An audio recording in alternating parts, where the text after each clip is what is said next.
క్రైస్తలో ఈరోజు దేవుని యొక్క వాగ్దానము యెహోషువ గ్రంథము 3వ అధ్యాయం 7వ వచనం.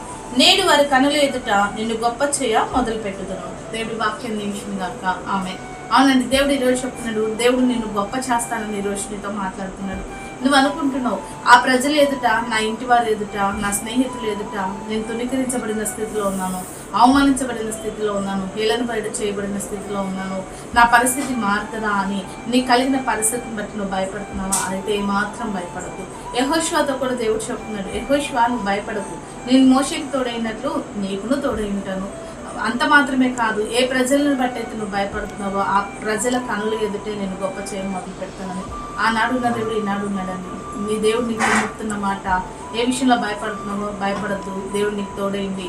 ఏ మనుషులను బట్టి, ఏ పరిస్థితిని బట్టి భయపడుతున్నావో ఆ పరిస్థితుల్లో దేవుడు నిన్ను గొప్ప చేయబోతున్నాడు. కాబట్టి మనుషులను బట్టి, పరిస్థితులను బట్టి భయపడక నిన్ను గొప్ప చేయి దేవుని బట్టి ధైర్యంగా ఉంది. అటు రీతిగా దేవుడు అందరి ఎదుట నిన్ను గొప్ప చేయను గాక ఆమేన్. ప్రార్థన చేసుకుందామండి. సకల ఆశీర్వాదాల కారణభూతులమైన మా ప్రియ పరలోకపు తండ్రి యొక్క ప్రార్థనలు చేసిన ప్రతి బిడ్డని జ్ఞాపకం చేసుకో. ఏ మనుషులను బట్టి, ఏ పరిస్థితులను బట్టి బిడ్డలు భయపడుతున్నారో ఆ పరిస్థితులలో ఆ మనుషుల ఎదుట నీ బిడ్డలను గొప్ప చేసి నీ సాక్షిగా నిలబెట్టమని యేసు నామములో ప్రార్థిస్తున్నాము తండ్రి ఆమేన్.